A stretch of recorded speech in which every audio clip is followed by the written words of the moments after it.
ઉમિસાપા જય સ્વામિનારાયણ મજા ને તો ફ્રેન્ડ્સ વાગ્યા છે 9:45 અને અહીંયા મેં મૂક્યા છે ભાત ખીર કરવી છે એટલે અહીંયા ગુવાર સુધારું છું અને બ્લોગ સ્ટાર્ટ થાય છે 9:45 જય સ્વામિનારાયણ જય શ્રી કૃષ્ણ ગુડ આફ્ટરનૂન 11:15 થયા છે તો બ્લોગ તો સવારમાં સ્ટાર્ટ થઈ ગયો હતો પણ ફરી એક વખત બ્લોગ સ્ટાર્ટ થાય છે 11:30 9:15 એટલે સ્વાગત છે તમારા બધાનું મસ્ત મજાના મારા બ્લોગમાં અને અમારા સ્વીટ હોમમાં સ્વીટ કિચનમાં તો રસોઈમાં ગુવાર બટેટાનું શાક છે અને ખીર છે ભાઈ કડવા અનુભવ હમણાં ઘણાય મેં પીધા એટલે એમ છે કે ચાલે થોડોક મીઠો અનુભવ કરે જીવનમાં થોડીક મીઠાશનો પણ અનુભવ કરીએ એ થોડીક લઈએ તો બનાવી છે ખીર અને ગુવાર બટેટાનું શાક થઈ ગયું છે ખીર થઈ ગઈ રોટલીનો લોટ બાંધવો છે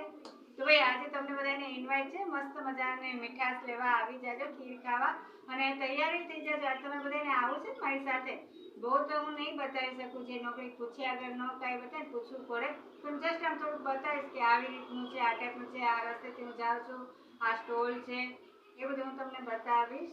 તો બસ ચાલો ફટાફટ હું મારી રસોઈ કરી લઉં લોટ બાંધી લઉં અને જમવાનું અહીંયા છે એટલે આવી જાજો ફટાફટ અને તૈયાર પણ થઈ જાજો પેલા લોટ બાંધી લઈએ પછી મળીએ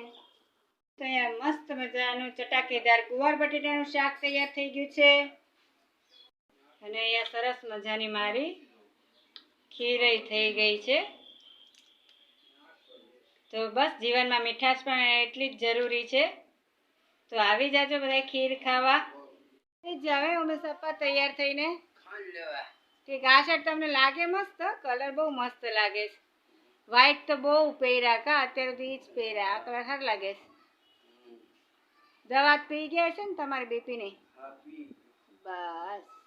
લઈ આવો જાઓ ફ્રેન્ડ્સ તો મેં બનાવી છે મસ્ત મજાની ખીર તો તમને બધાને ઇન્વાઇટ છે આવી જાજો તો 1:45 થવા આવ્યા છે રસોઈ મારી થઈ ગઈ છે રોટલી થઈ ગઈ છે તો હવે મોટો આવે પછી જમીએ અત્યારે માતાજીને થાળ ધરે છે તો ચાલો ફટાફટ માતાજીને થાળ ધરી દઈએ ખીર છે ગુવાર બટેટાનું શાક અને રોટલી તો હંમેશા પપ્પાએ માતાજીને થાળ ધરી દીધો છે અને અમે પછી થોડીક વાર રહીને જમશું વાર છે હજી તો માતાજીનો દીવોય ચાલુ છે થાળ ધર્યો ચાલો બતાવું જમવાની તૈયારી પછી કરીએ એ વાલા વડીલો માતાજીને થાળ ધરી દીધો છે શાક છે ખીર છે રોટલી છે પાણીનો લોટો છે તો માતાજીને આપણે જમાડી લઈએ પ્રેમથી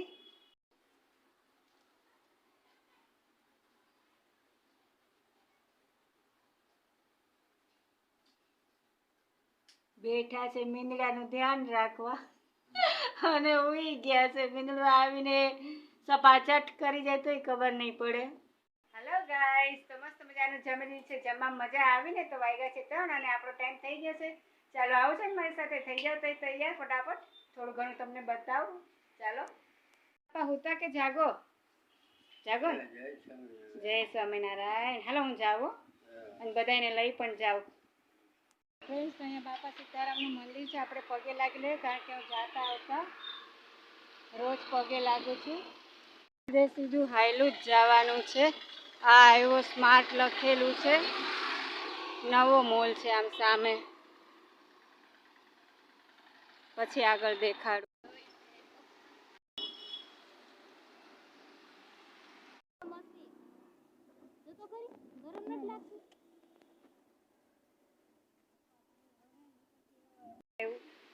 તો પિંડા જો કે હું તો નહીં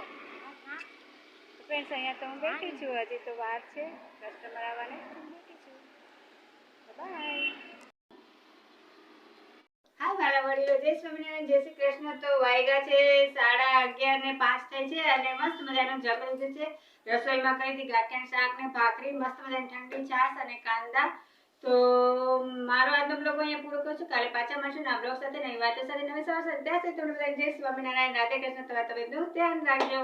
સરસ મજાની નિંદર કરજો અને હા હું તમને લઈ ગઈ હતી એટલે જસ્ટ આમ થોડુંક જ મેં બતાવ્યું છે બહાર ઘઉંની પેટી રાખી હતી અને મોગ બોક આ તે બધું એ રાખ્યું હતું અને બસ વધારે તો નહોતું અંદરનું તો ઘણું છે દુનિયાનું પણ પૂછ્યા વગર મેમને બતાવાય નહીં ને અને મેમ તો સાંજે આવે છે ઠેઠ 7 વાગે તો અને હા ત્યાં સુધી અમે બેઠા હતા, હું અને મારી ફ્રેન્ડ બેઠા હતા, એટલે એનુંય મોઢું ન આવે એ મારે ધ્યાન રાખવાનું કે બહાર અમે બેઠા હતા. તો બસ જરીક તમને બતાવ્યું હતું. તો અને હું પૂછી જોઈશ તો એ હા પાડશે તો હું આગળ બતાવીશ કે કેટલી બધી વસ્તુઓ છે. તો બસ આજ મારો બ્લોગ અહીંયા પૂરો કરું છું. આશા રાખું છું કે તમને મારો બ્લોગ ગમે. જો ગમે તો લાઈક શેર સબસ્ક્રાઈબ જરૂર કરજો. બાય.